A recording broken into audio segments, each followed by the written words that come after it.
Today we are going to start The Sound of Music Part 1. Evelyn Glennie listens to sound without hearing it. Before you read, God may have taken her hearing, but He has given her something extraordinary. What we hear, she feels far more deeply than any of us. That is why she expresses music so beautifully. Read the following account of a person who fought against a physical disability and make her life a success story. First part. Russia crowds jostle for a position on the underground train platform. A slight girl looking younger than 17 here was nervous yet excited as she felt the vibration of the approaching train. It was her first day to the prestigious Royal Academy of Music in London and daunting enough for any teenager fresh from the Scottish farm. But this aspiring musician faced a bigger challenge than most. She was profoundly deaf. Evelyn Glennie loss of her hearing had been gradual. Her mother remembers when she was waiting to play the piano when she was 8 years old. When her name was called, she didn't move. Then her mother suddenly realized that she hadn't heard. Her mother was Isabel Glennie. For a quiet while, Evelyn managed to conceal her growing deafness from friends and teachers, but by the time she was 11, her marks had deteriorated, and her headmistress urged her parents to take her to a specialist. It was then discovered that her hearing was severely impaired as a gradual of nerve damage.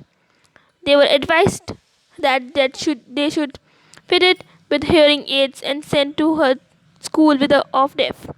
When her headmistress, seeing Evelyn Glennie's marks deteriorated, she called her parents and said that to take her to a deaf school.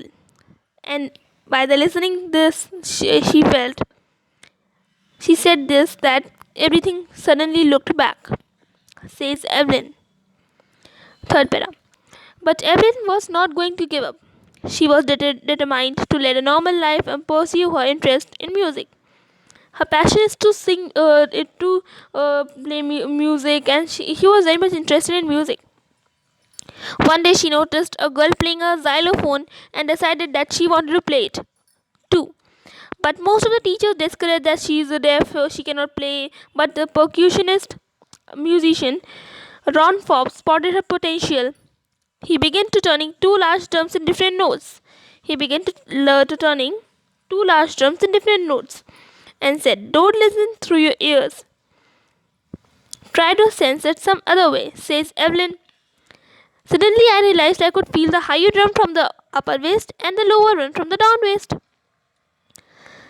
Ron Forbes repeated the exercise and soon Evelyn discovered that she could sense different certain notes in the different parts of her body. I had learned to open my mind and body to sound and vibrations. The rest was a she and her hard work and determination. Fourth para. She never looked back. From the point onwards, she toured the United Kingdom with a youth orchestra.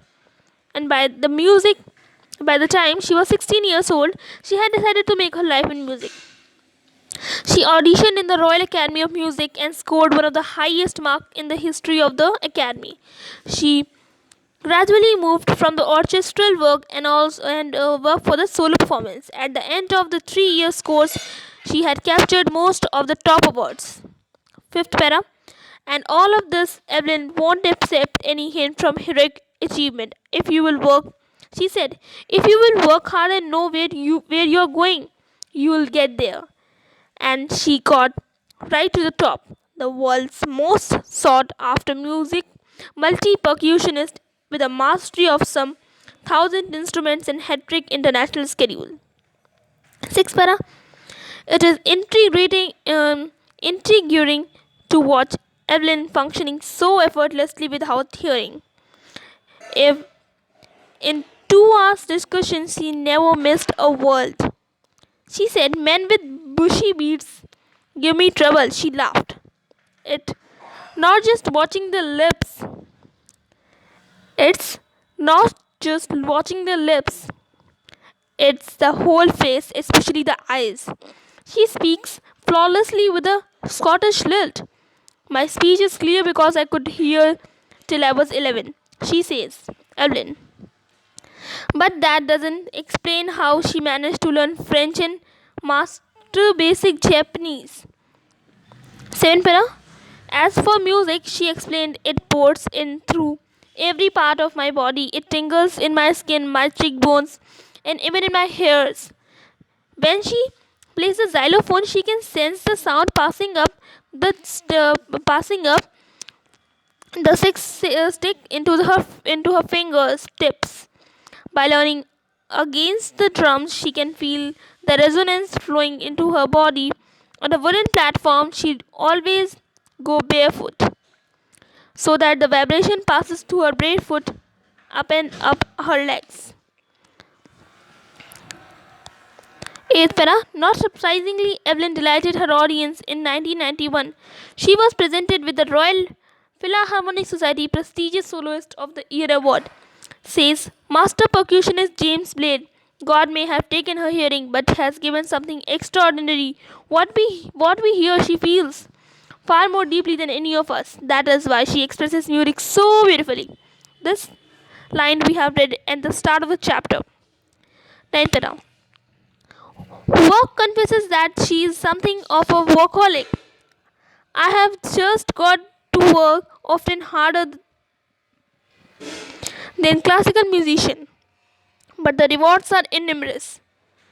Apart from the regular concerts, Evelyn also gives free concert in prisons, hospitals, and also she gives high priority to classes of younger musicians and Richland of the Beethoven Fund for Deaf Children say she is a shining inspiration for deaf children.